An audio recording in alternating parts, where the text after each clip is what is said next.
warm summer's evening, standing on the mound. The ballpark's full of cheering crowd. Home team's back in town with all pitches. Good evening, everybody. Welcome to another edition of the Painting Corners Baseball Podcast. It's Johnny C, your co-host.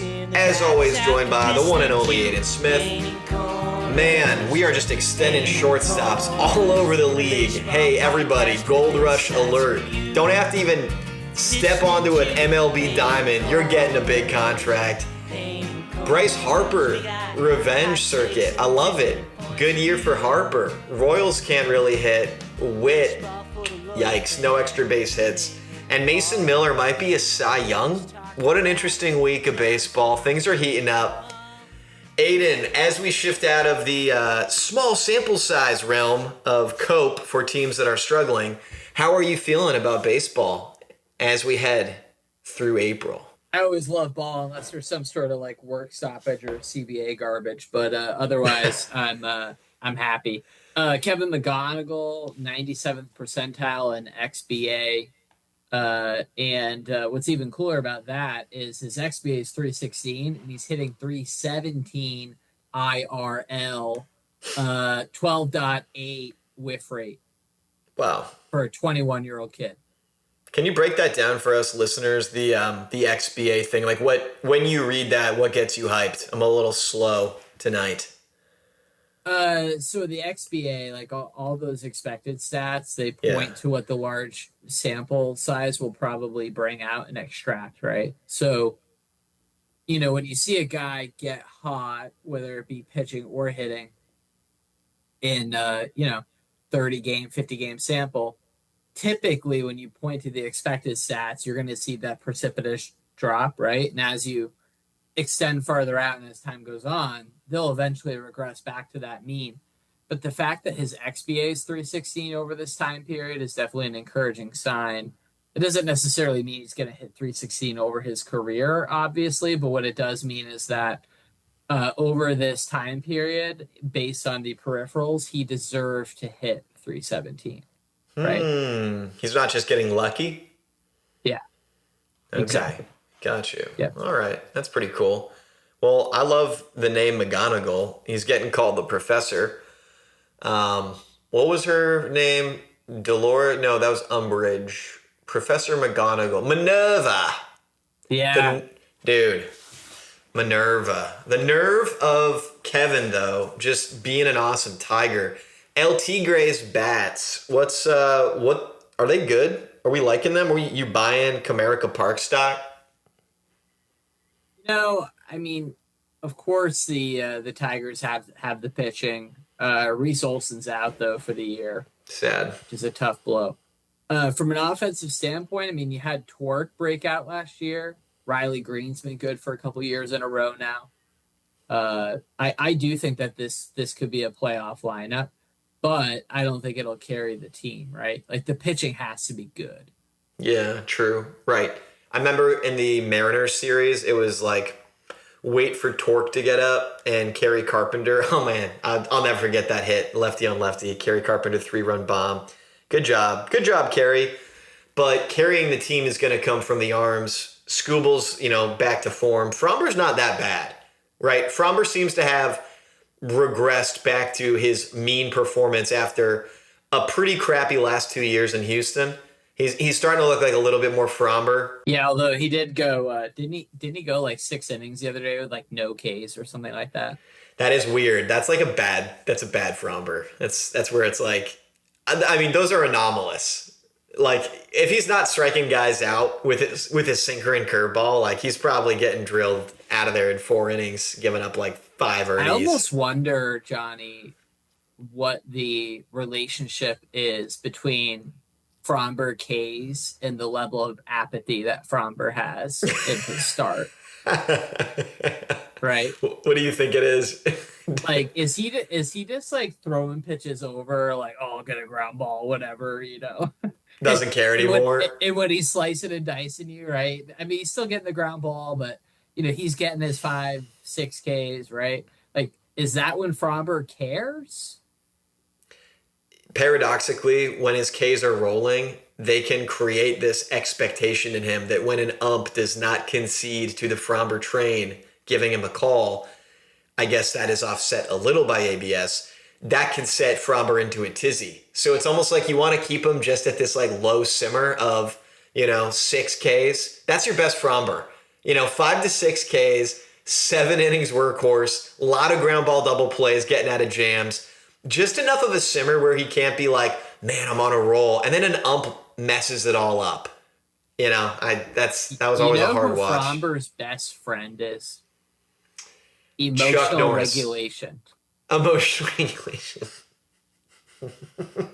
What did you say? Geo noise? I said Chuck Norris, but basically the same thing.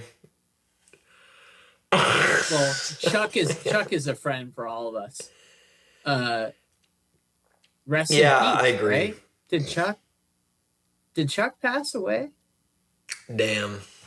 Let's find out. Didn't he? Let's find out. I feel like this happened in 2016. Oh, nope. Holy crap. 5 days ago, Chuck Norris passed away. What? Is that legit? Absolutely. Wikipedia does not lie.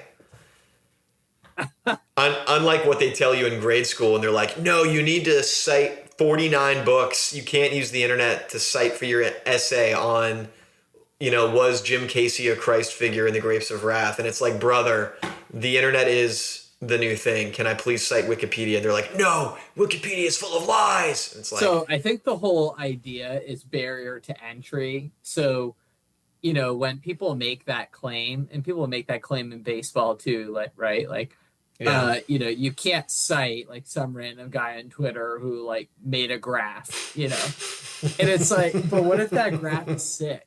And all the numbers are right, and a lot of statisticians like Baseball Prospectus and all those guys, I mean, they were initially laughed off. Like Bill James initially wasn't taken seriously. Dude, it's not selection bias. Bill James was the Wikipedia of baseball stats at one point, bro. Let's go. Yeah, it's just, I like the graph. It's pretty, I'm not biasing my argument here, okay? It's just a pretty graph.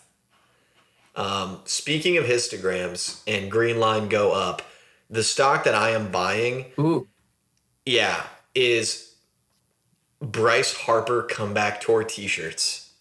I love it. I'm so for it, dude. Can I say 1 minute? It's going to be a tiny dish. I don't need to cook for a while. This is not a cauldron of beliefs. Just a little side dish, a little garnish. Dude, I was not I'll admit it to the people. I was not a Bryce guy. No more Mr. Bryce guy was me. 2022 World Series, I was very off-put by the whole, like, speaking of, Grapes of Wrath, Christ figure literature essays in 7th grade or whatever, the little wall murals of like Bryce with the goofy, Philly fanatic headband, like, and he's just looking up to heaven, and it's like, brother, what are we doing here? Kind of grated on me a little bit. Then as time, I matured. I became a man. On Johnny. I became a father. And I have and since those comments against Bryce Harper, calling him, essentially washed, and how he's responded, I just have so much more respect for the guy. And then taking into full consideration what he's gone through, being a child prodigy, just a good family man with, a strong will and a beautiful swing. Fellow dads. Dad? Yeah, I'm done. I like Bryce, okay? The Bryce is right. Dude. Bryce is part of the dad club. Yeah. That's what I'm saying. And he's a total stud at the plate. Hey, bro, right here. Bryce, put it here, buddy.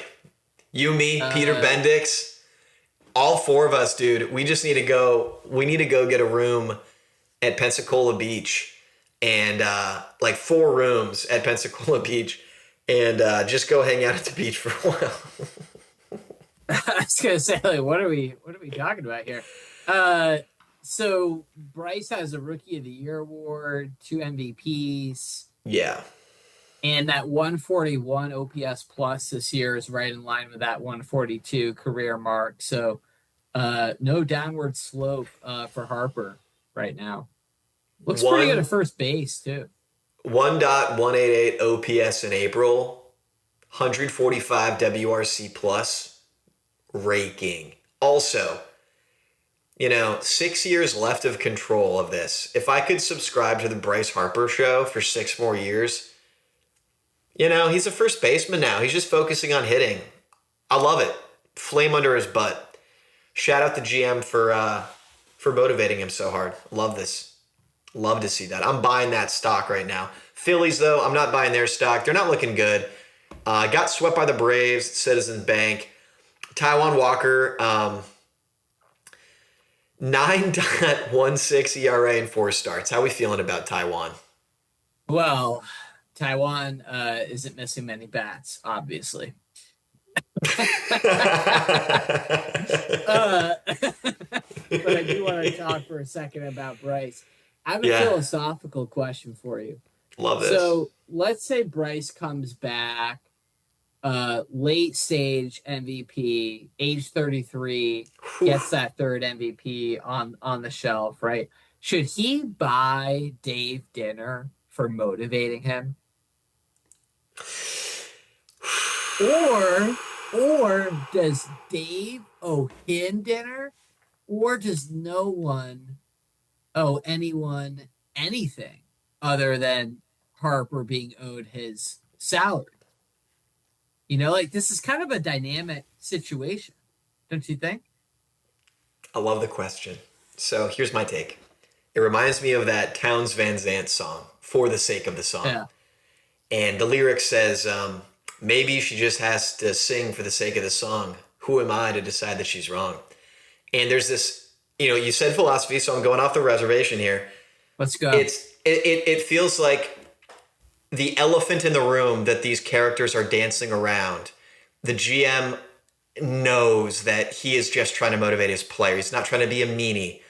Bryce probably knows in his heart of hearts that the same thing is happening. But if they break this spell, if they acknowledge that elephant, if they acknowledge the song is being sung, and they break character, bam, the carriage turns back into a pumpkin. The motivation is lost.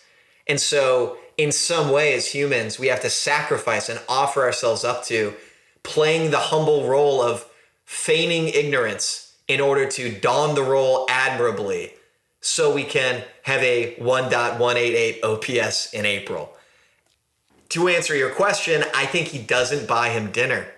He buys him dinner at the end of his career off camera.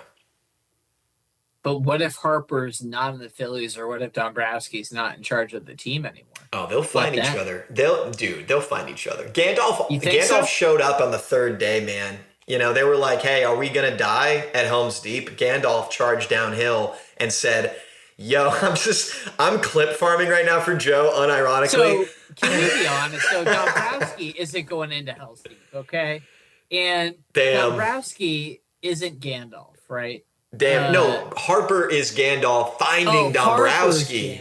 Come on, dude. Got it. Yes, dude. Sorry, I lost control of the chaos metaphor there. Sometimes I feel like we get the misconception that we can control the chaos, but I feel like once we get into the Lord of the Rings canon, I feel like sometimes we lose control. I just lost control there for a moment. But when you mention elephant, I have to say it's an interesting animal to mention with Dombrowski, because Dombrowski's brand to me, positive side is like, this guy will go all in for you, right? He'll get you the guys, he'll push all the chips in. The other side of that, the way that owners look at it, I think, is that he's the guy who buys you the white elephant, right? And he says, listen, Johnny, this white elephant, it's going to take you the whole way. You're going to get a chip with this elephant. And then you don't win the chip, and then you have to pay for the elephant, right? And that elephant has to be fed and watered and housed. And I think that, some owners resent that about Dave. The story about the 5 blind men petting the elephant, and each one, like, one's petting a trunk, And he goes, oh, it's a slug. And one's petting the hoof. And anyway, all those blind men right now, the white elephant that's not getting you the chip, Trey Turner, Kyle Schwarber, Juan Duran, Taijuan Walker. What are you doing? What's happening? Phillies, my dudes. Oh my gosh, man. Oh my gosh. Andrew Painter was kind of like a glimmer of hope, but he's like, I don't know. He's a rookie. He's figuring it out, I guess. Nah, Painter's awesome. Yeah. The only time when I had doubt about Painter being awesome is when he's been hurt. Okay. Yeah. 100 miles an hour fastball is going to do that to a guy. Yeah, but he is generally awesome. I mean, to be honest, that's the thing about the Phillies is most of these guys aren't really the typical albatross contract. Like Schwarber got out of a big contract and they re-signed him at a premium because he's been so good, right? It sucks. They just gave him another 150 mil. But when you think about White Elephant, I mean, man, who do you think about? I think Albert Pujols on the Angels. I think Kevin Brown we don't need to go that far back. That's a little unnecessary. I think right now Xander Bogaerts is one for me. Raffy Devers. Ooh. Wow. I thought Raffy was going to have this awesome comeback in Oracle Park, and he's just. Don't you feel like it's been rough though? He's just a guy. Turns out he's just a guy out there hanging out, and his best years are behind him in Boston. I wonder if that's what his reticence to move from third base was all about. It's like not really believing in him .net, right? Whoa. Do you think so? Do you mean, just so I'm tracking, do you mean he was clinging to a more premium position to kind of be his cover for why his hitting regressed over time? Well, that's part of the WAR makeup, right? Right. I'm at third. That's part of my value. That's part of right. my WAR. Right. So yeah, exactly. Got it. You don't have any. Your bat has no cover. Nice. From the rest of your value, right? Tracking. Love it. And so your offense is laid bare in front of everyone, right? And I mean, you may as well have that scarlet letter on you, man. If you have a 700 OPS at first base, dude, Rafael Devers. The villagers coming out with pitchforks, bro. We need to get an animation of Rafael Devers in the garden by the tree of the knowledge of good and evil, just racing around for fig leaves as he is yanked over to first base and to play DH to hide his nakedness from, just that regressing bat. What is it metrics wise? Is it like a bat speed thing? Is it I don't know. I'm going to be a little mean for a sec. When I first saw Raffy Devers hit, I didn't like the aggressive chomping. I think low-key I have misophonia. Like when people chew with their mouths open or I don't know, make weird sounds. Does anyone really like that though? Yeah, but I like just really go to a bad place. And so when Rafael Devers gets up there and he's chomping and he's doing, that thing he does with his elbows like this? You know that thing? Yeah. Yeah. It's one day we'll have a video pod. It'll be great. People can see what I'm doing. And it's just is he doing too much with the chomps and with the elbow taps that's taken away from the bat speed? Or does he just need to tighten up and Alex Bregman, Cam Smith this shit? Do you ever close your eyes and just picture a Lance McCullers meltdown, You're just oh my gosh, I just couldn't get any words. I was not ready for that, dude.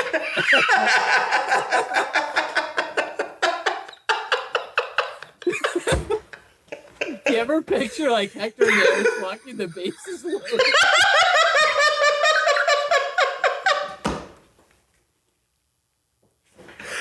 Dude, the non sequitur was perfect. Do you ever just close your eyes and think about any Astros pitcher walking the bases loaded in every inning? Imagine you're at work and you think about it, you just sigh. Your manager comes over. Hey, dude, you kind of look like you want to kill yourself again. What's going on, buddy? he has like Neuralink. He like hops into your conscious. He just sees like a picture of Lance McCullers wearing the Batman cleats, walking the bases. We love Lance. We love the number 43, handsome king. Let's talk about positive thoughts before we get to the Mets. Mason Miller is a cheat code, and I know Mariano Rivera, Cy Young closer status. That's like sacred territory, but brother, 0 ERA, .21 WHIP, 22.2. Love that number, 222 K per 9, 6 saves. 32.2 scoreless innings pitch streak. Opponents are hitting .063 against him with a 52% whiff rate and a 60% K rate. So if we're not giving him the Cy Young Award, like, who's going to get it this year? You want to hear something crazy? So bad.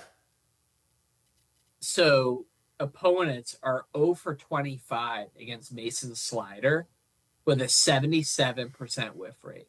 Oh, my Lord. And really, that's what's driving a lot of that production, right? It's the fact that he's throwing the slider more. I'm going to flag this right now live, that would be an interesting piece I would like to write, is doing, I know I've seen Mason on YouTube doing the, the tread. I think he does like tread athletics or stuff. He's a big off-season grind in the lab and the analytics kind of thing. I would like to do a piece on that order of operations he followed to really dupe guys a lot more this year. Yes, when you're throwing 103, cool. And he's pretty accurate with it.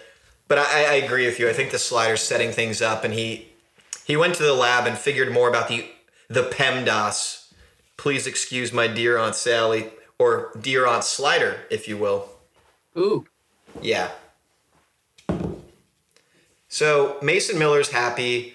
I guess there wasn't, there's not really a lot to say besides like, hey, the Padres, yeah, Nick Pavetta's injured, yeah, like not a ton of starting pitching.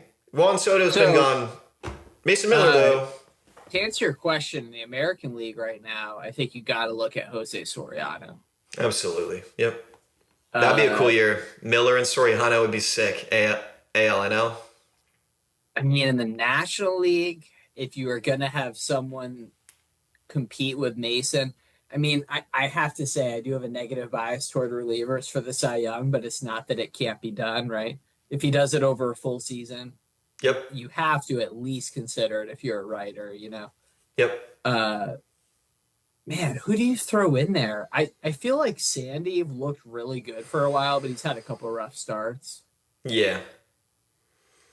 Dude, Painter could really lock Christopher in. Sanchez has looked really good. Painter's looked good. Yeah, Sanchez has a 1.59 and 5 starts. I mean, it's early, but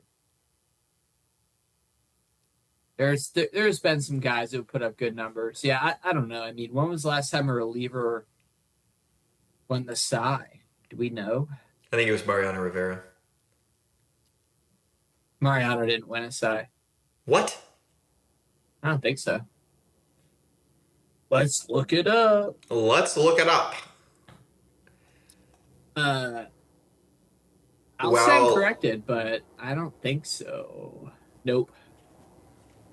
So he finished second in 2005, 1.38 in the steroid era. That's pretty cool, though. Wow, man. A 3.08 ERA plus. He finished third in 3 different seasons. So second, third 3 times, and then 5th. But never actually won. Did Trevor Hoffman win one? I thought the Red Sox broke Mariano in 2004. It's cool that he came back in 2005 and locked in. It's such a class act. Dude, Hoff finished second but didn't win. So that's really the 98. That's the thing to break. Can you get past second? Can you win it all? Has a reliever ever won it? I think it's been done. Man, we're just live right now. We're just doing this live. Now we got to know, right? Absolutely. And Eric Gagne. Yes, thank you. that's right. That's what I was looking for, man. Remember when he faced Barry, that legendary at bat? No. I need to see it live. 2003 with the Dodgers, 55 saves, 1.2. Wow. That's crazy. And then you had Eckersley won it in 92 after he was converted. See, so to Catholicism? Go ahead. I was just saying, relievers won the award more pre-1990, but they also used to pitch a lot more, right? Like, more was expected of them in a way. You know, like Raleigh Fingers and Willie Hernandez and all those guys, like, they were throwing 120, 130 innings a year. You know, that's just not how it's done anymore. Dude, the 2000 era YouTube grainy quality is so bad and my eyes aren't super great that I can't really see if Eric Gagne is throwing 96 miles an hour or 98 miles an hour to Bonds in this at-bat I'm watching. And that's a big difference. Was he throwing 98 back then? I feel like 96 was like the 98 back then. No, I think Gagne was throwing that hard. No way, dude. I think so. Yeah. Yep. Let's look it up. Absolutely. That might be a 6. Dude, I would not pass an eye exam right now if I had to take one. Man, he looks so cool with the glasses, the goatee, the low crown, low profile hat, the baggy everything, and the little turtleneck. And he's just dueling it out right now with Bonds. Right, so we couldn't tell he was roided up. I hope he was. Good for him. That four-seamer, 96 to 99. Eric Gagne. And he had that Vulcan change. That's a cool phrase. Let's move along here. I want to get to the Mets before time runs out. We're not stuck in 2003 anymore. Thank you. We're living in the year is 2026, and no team in MLB history has ever made it to the postseason after losing 12 straight games. Did you know that, Aiden? If I did know it, then I forgot it. Because the Miracle Mets of 2026 that have Juan Soto had a really big we cover that extensively in the Hot Stove. I remember it. You and I sat here, we said, David Stearns has not done enough. Is this a weird sell-off? You know, he's letting go of Pete. He's bringing in Simeon. What is he doing? McNeil's gone. Nimmo's gone. What's happening? Dude, and then he surprised us, dude. Is rough. What? Oh, I was just saying the Mets situation is rough. My only point was that, like, he really did surprise me in the last, hour of the offseason, and Stearns just goes and, like, loads up. And Jorge Polanco being one of those examples, and getting some arms. And now the Mets are one away from a 12-game losing streak. Let's check in on them tonight. How are they doing? The Mets? They're not playing today, right? Okay. I think they're off. So, that is an interesting point that you make, though. Stearns did put it all together right at the end there, right? Yes. He got Robert Jr., Robert Jr., Jorge Polanco was earlier in the winter, but fair. He really did put it all together late. And the Marcus Semien trade at the beginning of the year was a little dubious, right? I mean, did you like that trade? No, I'm on record saying I think that the Nimmo acquisition is more worth it because of youth, latest hitting stats, and years of control remaining. Yeah, it's interesting because I think David Stearns looked at the years on that deal as a detriment, not a value, because those are free agent years, So I think it's just a difference in perspective. But interesting. But yeah, no, I'm inclined to agree with you. But yeah, they're 7-15 right now. They're not looking too hot, and I'm using them to deflect from my Astros, which we'll get to next week when we see what happens with our general manager and manager, and if they're still around. Do you think the Stros can turn it around? I think it's different, and I think I want to go on record and say I don't know, because if I say no and declare them dead, that's going to be the first clip of the to quote Tyler Stafford of the Crush City Pod with Chandler Rome, that's going to be the first clip of the championship DVD. Is us here on the Painting Corners pod calling the Stros dead. I will say this before we can quickly move on. I spend too much time on them anyway. And it's a little depressing. In 2024, when they had that worst start to the season, they were 8-24.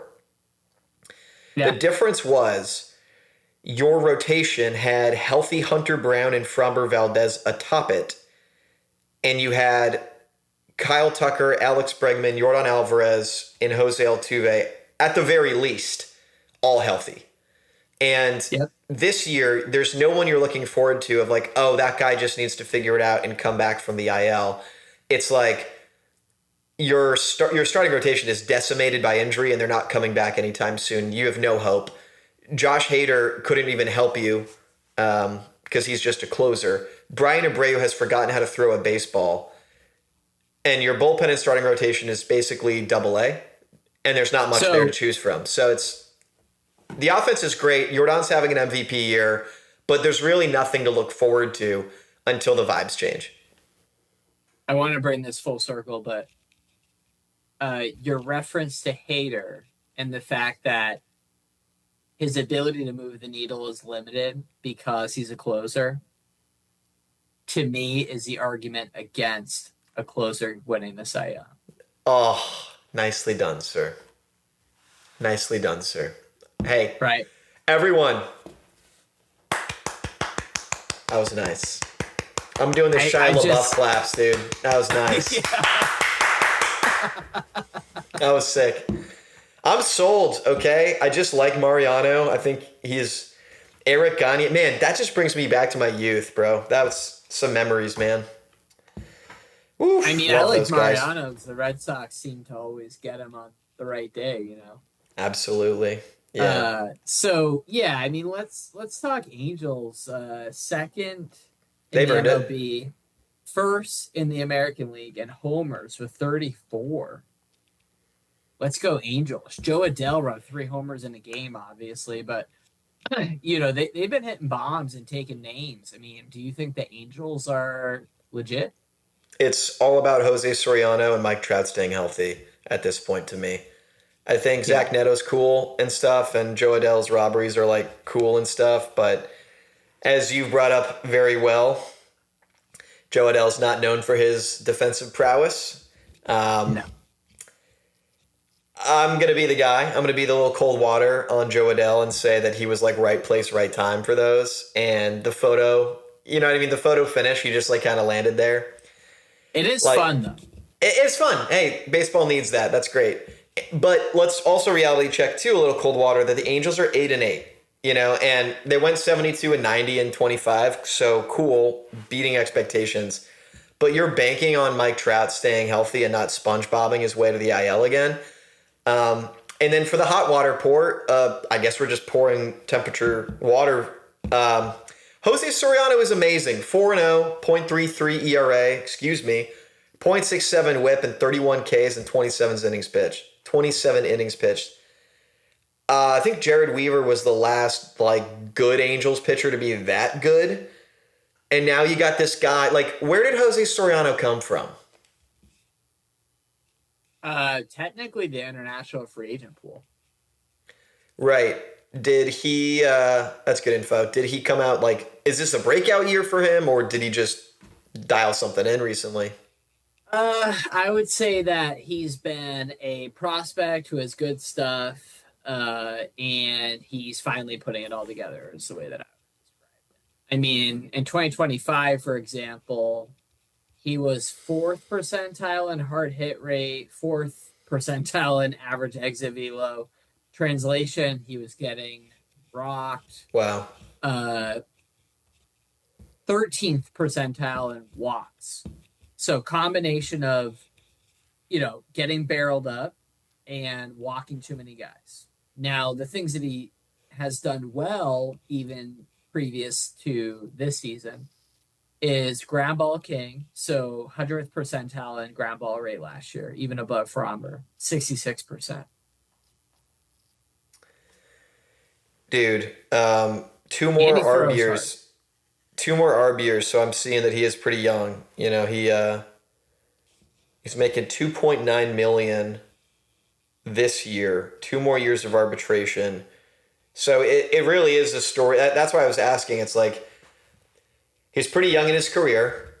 Angels still have a little control, and he had no control of his pitches until this year. And this is like this is just happening, and we're watching it happen. So, Well, he's a sinker guy, right? So everything plays off of the sinker. And if you can't put the sinker where you want to put it, it's hard to really have to respect the other pitches, right? And so facts. the curveball, the split, the slider, everything's coming off of that sinker. Even the four-seamer is. So this year he's throwing that sinker 49% of the time, which is actually I'm sorry, that was last year. But this year he's only throwing it 31.3% of the time. So he's able to land like the knuckle curve and the four-seamer and the split for strikes more, it seems, which has diversified what hitters have to think about, right? So is he going to throw me a sinker, or am I getting a knuckle curve, right? Rather than I can sit sinker and adjust if he throws me something else. Got it. So it's a totally different approach. Got it. Okay. No, speaking of Sorianos, who do you like more, Jose Soriano or our childhood Alfonso Soriano?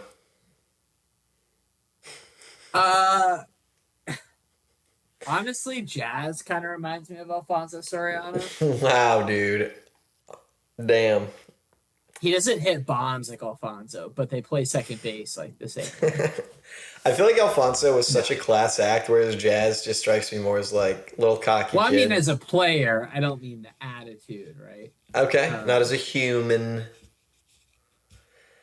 But I Alfonso, don't know either. I don't know either guy, obviously, but it seems like they're different personalities, right? Yeah, Alfonso is like this stoic, quiet. Teddy Roosevelt speak softly and carry a gigantic baseball bat. Do you remember that? His bat was like anomalously large. Dude, 40-40 guy.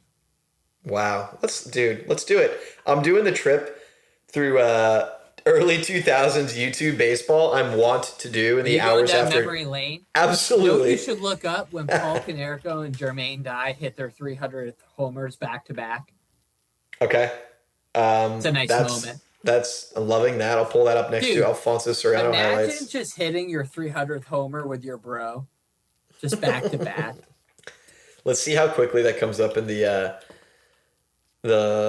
results. Konerko back to back. Ooh, Konerko and back didn't bring it up. Must not be that popular. Well, type in 300th homer, Konerko Dye.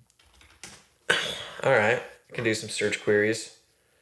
Dye swats number 300 to start the scoring. Konerko homers 3 times. Bro, why is this hard to find? Did this even happen, dude? Dude, did they hide that? It's like hidden off YouTube. Apparently it's like violation of the terms of service or something. Like it's too hot fire.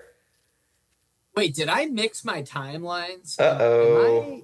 Am I mixing my timelines here? I don't know. I don't think so. I hope you're not. I don't think so. Yeah, Jermaine Dye was actually on those Moneyball teams. Damn, dude. Jermaine Dye looked like it wasn't even trying when he hit the ball. He's a stud. Is it safe to assume that all these guys were on steroids? No. Okay. But a lot of them were.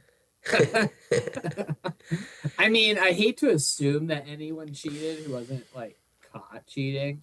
Right. I know you have different opinions on it than me, but I don't know. I'm not a big fan of the idea. No, I'm with you. I feel like I don't know. I feel like the thing I'm mostly concerned about is pitchers' health. I'm not interested in steroids being a panacea or even a topic. I'm just alarmed at the epidemic of elbows, and like I get that it's an unnatural throwing motion, and and I don't mean to say this as a preamble for like, and here's why I think steroids are a good thing. I really could take it or leave it. I just like to toy with the idea and tease that out, you know. Weigh all the options, as Ye said. But I don't know if that's the move. I'm concerned about the elbow epidemic. But we'll get to that in a later ep. I think a good place to leave it is elbow problematic Cole Ragans. Doesn't look super great. We're concerned. We love him very much. The J-Ram liner definitely has impacted command. But velo did drop prior to the liner. Oh, he was throwing like... Yeah. Oh, well, did it?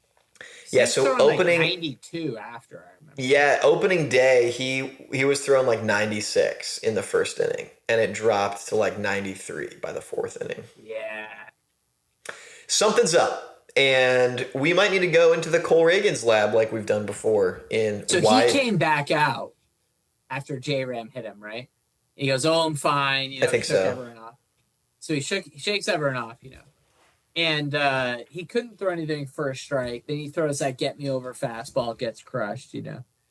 And you know right there, at least I knew right there. I remember I was traveling for business. I mean, it was only like 2 starts ago, right? And I was like, man, this isn't good, right? Somehow he's been pitching still, but the walk rate is also a huge red flag for me that he's not healthy. The 19.6 walk rate, like that's not the Cole that we know. That's not our Cole. It's not Cole World, no. Cole World does not walk guys like that. Cole World makes it chilly for everybody else. He's like Mr. Freeze out there. Does Cole get barreled at a 17% rate? Like, that's not the Cole I know. It's not the Cole I know. You know, so just something to evaluate, keep an eye on. But he's also on my fantasy team, so I just can't catch a break, man. He's on my fantasy team, so you must be in another league as well. Yeah, he's on my my Yahoo squad. I love Cole Ragans. Everybody knows this. We both love Cole Ragans. Dude, I'm a Cole guy. You know? I'm more of a Bobby guy and a Michael guy than a Cole guy. I'm the Cole guy. You're the Michael guy. Yeah. I know. That's right. Cole Ragans is like, he's just like that, the good looking, you know, like faithful, humble Texas boy that goes to the roadhouse and like confidently yet respectfully asks like the pretty lady to dance with him. And he's like tucked in his, you know, pearl buttoned cowboy flannel into his boot cut Wranglers. I'm painting a picture. And dude, they're just like dancing. Describing John Lester right now. John Lester, dude. Wow. Let's go, dude. I love Johnny Les, dude. Yeah. Anyway. I'm tired. It's late. Let's wrap it there. Covered a lot. And we got more to get into next week. But it's been a pleasure, as always. Please, everybody, before we sign off, just take a second and please like the pod, hit the bell for notifications, and subscribe if you have not already. If you are a family member or friend member or beloved Painting Corners listener, it goes a long way to accelerating us through the algorithm if you can subscribe to the pod.